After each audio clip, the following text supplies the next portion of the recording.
Alhamdulillah saya sehat, Bu. Cuman mungkin saya ada beberapa masalah di rumah, terutama itu saya tuh merasa saya tuh nggak di eh, saya rasa orang rumah tuh kurang mengerti posisi saya gitu sih. Oke, baik Bang Arza. Jadi di sini saya akan mendengarkan segala cerita Bang Arza tanpa menghakimi, dan juga Bang Arza tidak perlu khawatir karena segala percakapan yang ada di konseling ini akan saya jaga kerahasiaannya. Nah, jadi apa yang akan Bang Arza ceritakan pada hari ini? Jadi gini, Bu, saya tuh ngerasa kalau istri saya tuh nggak pernah puas sama saya lah. Padahal saya tuh sudah kerja keras, cuman dia tuh sering bilang saya tuh kurang perhatian, kurang ada waktu. Padahal kan saya juga manusia kan. Nah, saya tuh juga kadang lalai gitu sama tugas saya. Cuman saya tuh udah berusaha sebaik mungkin. Cuman gimana ya? Saya merasa dia tuh egois gitu, nggak mengerti posisi saya gitu. Saya kayak mana? Cuman saya itulah, saya kurang merasa dimengerti lah posisi saya tuh kayak mana sekarang gitu. Oke, berarti Bang Azam ngerasa sudah berusaha keras, tapi masih dianggap kurang gitu ya. Iya, Bu, saya ngerasa hidup saya tuh sekarang udah kayak robot aja gitu. Pagi kerja sampai malam, nanti sampai ke rumah itu dimarahin istri. Itu kan rasanya capek banget kan. Yang harusnya tuh kita tuh pulang kerja disambut atau gimana, cuman saya tuh sampai rumah nanti diomelin gitu. Nah, saya tuh merasa stres jadinya kalau digituin terus. Saya tuh nggak bisa berpikir.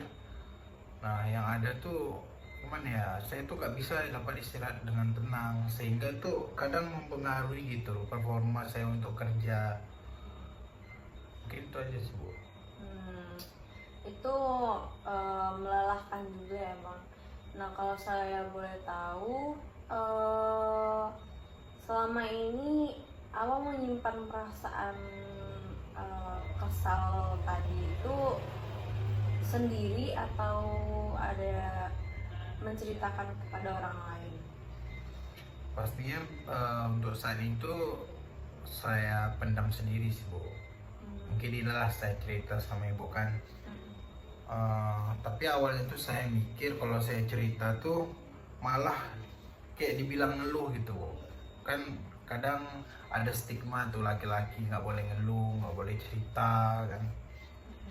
Jadi ya udah saya tahan aja gitu. Saya salut sih Bang Arza bisa terbuka dan mau jujur untuk bercerita permasalahan dalam pernikahan Bang Arza. Nah, saya mau tanya, eh, apa sih yang Bang Arza harapkan dari pernikahan Bang Arza? Baik, Bu, untuk sejujurnya saat ini itu sih saya cuman pengen hidup damai.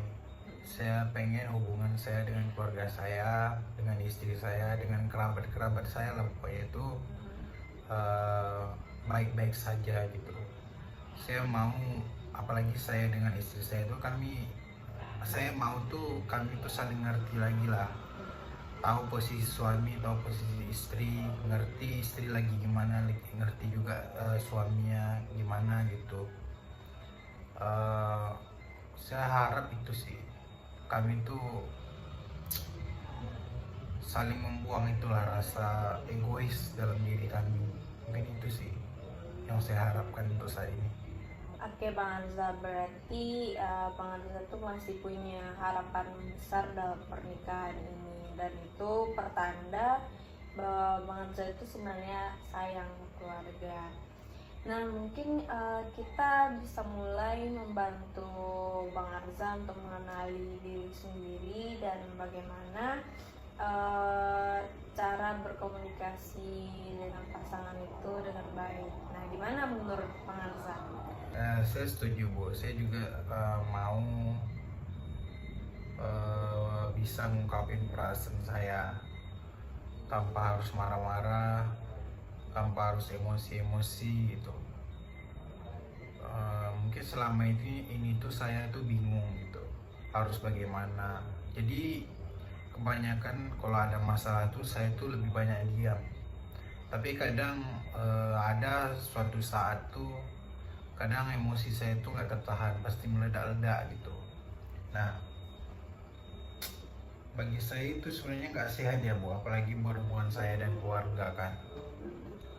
Nah, mungkin untuk saat ini saya tuh bakal mencoba lagi lah biar bisa lebih ngerti diri sendiri dan bisa komunikasi gitu, perasaan saya terhadap keluarga saya gimana, terhadap istri saya gimana gitu.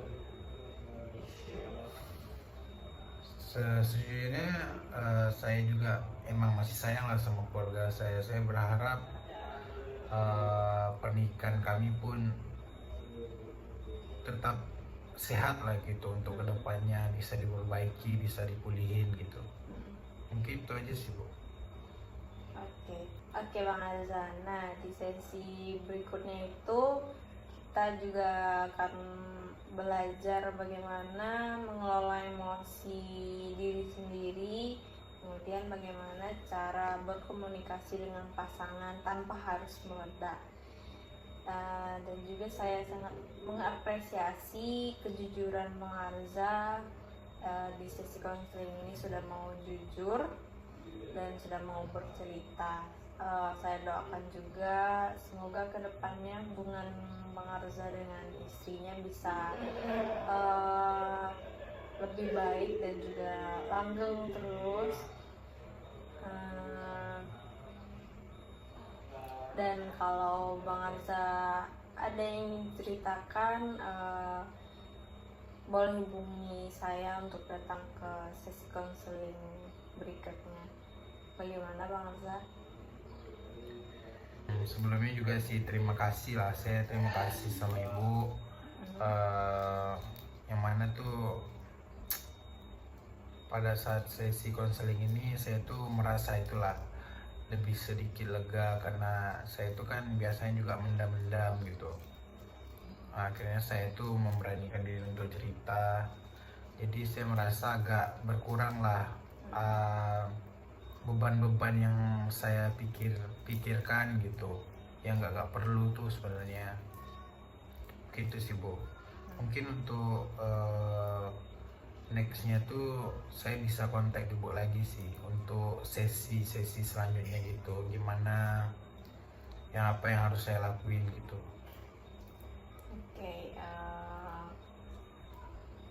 Kira-kira kapan ya kita akan melakukan konseling selanjutnya? Mungkin saya bisanya sih minggu depan sih Bu, harusnya saya bisa minggu depan insya Allah. Minggu depan berarti Bang Arza nanti boleh kontak saya lagi untuk kita adakan konseling selanjutnya. Nah, berarti sudah bisa kita tutup konseling kita hari ini. Cukup Bu, bisa. Terima kasih Bang Arza sudah mau datang dan sudah jujur dalam konseling ini. Saya akhiri konseling kita hari ini.